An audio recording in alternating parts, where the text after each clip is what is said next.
If you've had any cryptid encounters that you'd like shared on here, email me at jttusstories@gmail.com. Story 1. I saw Bigfoot in the Rockies. Okay, so I was camping a few years back near the Rockies. I didn't know much about Sasquatches at all at the time. I was camping alone. I'm very experienced. To just escape reality for a little bit. I was doing a 2-day, 2-night solo camp. On the first day, I set up my campsite, which consisted of a 2-person tent and my campfire that I built. I was roasting steaks over the fire at around 8 to 9 p.m., the only light being the moon and my fire. I heard stomps in the distance under the ridge I'm camping on. I brushed it off because I'm an avid hunter, and to me it sounded like a trotting elk. I start to hear crunching, almost like the snap of bones. I immediately get up, grab my spotlight, and shine down the ridge. I see a large, hairy animal take off into the tree line as soon as my light hits it. I immediately rule out all quadrupeds because this thing ran on 2 feet and it ran fast. This creature being around 7 feet 6 inches tall. I then heard a large roar from the tree line. You know darn well I was off that ridge in no time. I hop in my truck and floor it to the nearest gas station. The clerk said I was the 3rd person that week to report Bigfoot sighting, and it was only Tuesday. I now live in Pennsylvania and enjoy camping and hunting still. Thanks for listening. Story 2. The time of Bigfoot pretty much saved my life. So when I was around 7 years old, my family took a trip to South Dakota to see Mount Rushmore. We got a cabin in the very back of the property, for the one we reserved wasn't available.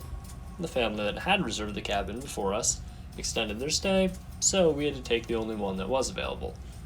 My dad went inside, I went with him. I'm a total daddy's girl and follow him everywhere, while the rest of my family stayed in the van. I have an older sister and a younger sister and brother, but that's not really all that important to this story. When we went up to the desk and were told that the cabin we originally reserved was still occupied, we were offered another one at a very discounted rate. When the clerk said this, a man beside him threw up his eyebrows and looked nervous. My dad jokingly asked if it was haunted or something, and was met with another nervous look. My dad doesn't really care about this type of thing, so he really didn't care then. We got to the cabin, and everything was fine at first. The only thing I really remember was there were huge footprints going away from the front of the cabin in the mud. My dad put his size 12 foot up to them, and they were at least 4 inches bigger than his. I believe my mom took a photo of this with a digital camera. We noted how strange it was and went inside. Over the next few days, some strange things happened. Like once we came back from an outing, and all the cereal boxes we had bought were out on the front lawn. Another strange thing, that was when we came back from the pool, I think. It's been a long time, so I obviously don't remember all the little details. All of our shoes were in the bathtub with the water running over them. Both of those times, there were no signs of a break-in. I'd been having strange dreams while I was there. I never had any dreams like this before, so I don't believe that's what they were. And they were the same each time. I'd wake up feeling watched, and in the window facing the woods, I'd see a huge dark figure in the windows watching me. It would never leave when I saw it. It just seemed to be more interested in me.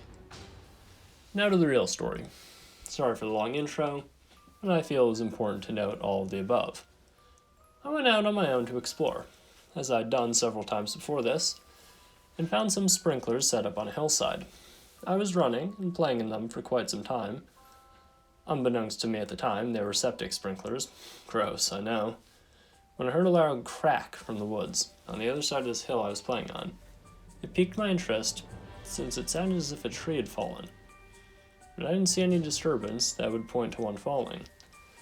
I walked in, and was there for quite a while, and heard some very strange things. Things that I could only equate to a very heavy footfall. I never saw anything that would cause them.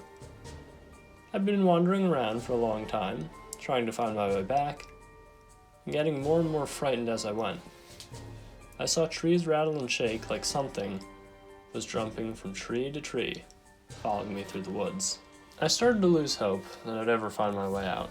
I sat down on a rock and started to cry when I heard the same heavy footfall approach me, and stopped several feet beside me. I looked up and stared in the direction they came from before I saw it. It had to have been only 10 feet away from me, staring directly into my eyes. He, I say it's a he because I saw proof that it was a male, if you know what I mean. Of course, at the time I wasn't aware. It wasn't until later. It was at least 8 feet tall and was very still and very well camouflaged. He was like a black, dark green color, fully covered in hair. We had several minutes of uninterrupted eye contact until he looked up the direction that would have been slightly to his left. I wiped my eyes and audibly asked, "What does that mean? What are you telling me?" He looked down at me again and raised his arm to point in that same direction. I looked where he pointed and asked out loud if that's where home was. But then I looked back to where he was standing. He was gone. I went that ways anyway and found my cabin right before it got dark. My parents were distraught, of course, but happy to see me. I told them what happened, and to this day I don't think they believed me. I buried this for a long time until I started listening to other stories. Brought it all back with such veracity that I had to share. Thank you for taking the time to listen to this, and I appreciate any input as to why this creature may have helped me. Story 3. So back in the early 2000s, right up near McCall, Idaho, me, 16 at the time, my buddy Tyler, also 16, were up in the mountains, pretty far from any sort of actual civilization. We were camping with my family, and I brought him along. After about day 2 or 3, we had the bright idea to go out on a night exploration. Spoiler alert, bad idea. Anyway, we didn't tell my parents, and just left at about 2 in the morning. We were sleeping in a separate tent, so sneaking out was pretty easy. We were probably about 20 to 30 minutes into our so-called night exploration, and we were decently far from camp.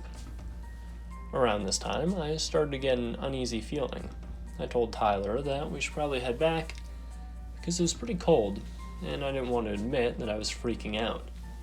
He insisted that we should go on, and that I should stop being a baby. I agreed.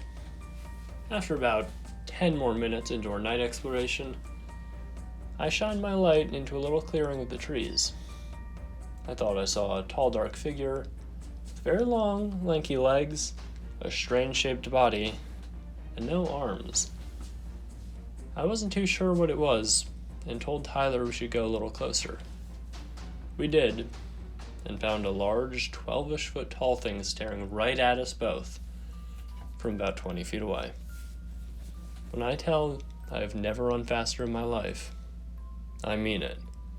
And after the run back to camp, my legs were torn apart and bloodied by all the dead branches and whatnot. We had to sleep in my parents' tent for the rest of the trip.